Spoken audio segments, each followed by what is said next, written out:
واحد البنت كانت طالعة في الدروج وهو طاح ليها التليفون ديالها وخبر ما بقاتش لقاتو. التليفون طاح فوق راس واحد الدري مسكين اللي ما عرفش كاع شنا هو.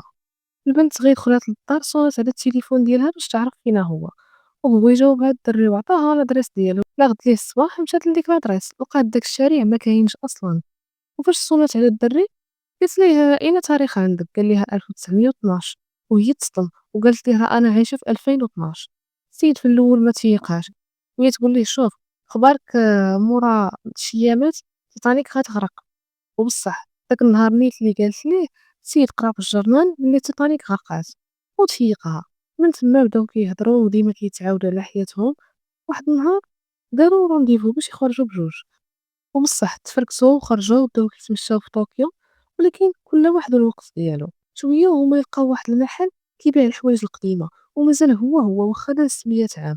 الدري قال للبنت بلاتي ودخل المحل شرا واحد المرايه، وقال لمول المحل شوف مورا 100 عام غتجي واحد البنت غتاخد هاد المرايه هادي. بنت مول المحل صغيره كانت حداهم وسمعت كلشي وغيخرج. قال للبنت يلاه سيري دابا راه خليت لك واحد الكادو في المحل. البنت دخلت وقالت للمرا اللي واقفه تما راه جيت ناخد واحد الكادو خلاه ليا واحد السيد هادي 100 عام. المرا عيطات لجداتها اللي صدقات هي ديك البنت الصغيره في 1912، وغي عرفتها على جات عنقاتها وبدات كتبكي وكانت فرحانه بزاف وعطاتها المرايه. البنت موراها قالت للدري بلي راه وصلها الكادو وعجبها الحال. الدري فرح حيت البنت الصغيره بقات مخبيه هذيك المرايه حتى فات 100 عام، وهو يعطيها الدوي مع راسها وهي كبيره. موراها الدري والبنت مشاو حدا البحر وبقاو واقفين وكيدويو. هو يقول ليها شنو هو هاد الشي اللي حمر اللي كيطلع ليا في التليفون. البنت عرفات بلي الشارج قرب يسالي وقطعت عليه ومشات باش تلوح ليه الشارجور. من ديك الدروج نيت، ولكن والو بقى كيطيح في الارض. البنت مشات عند واحد الراجل وعطاتو السميه ديال الدري باش يعرف ليها اشنو وقع ليه.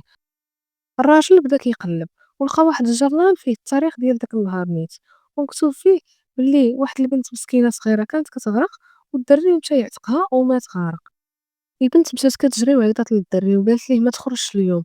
قال ليها لا راني حدا اللاك كندور ما تخافيش. وهي تقول ليه لا راه مكتوب في الجرنان بلي غتموت غارق اليوم في اللاك. ويقول لها ما تخافيش ما غاديش نعوم.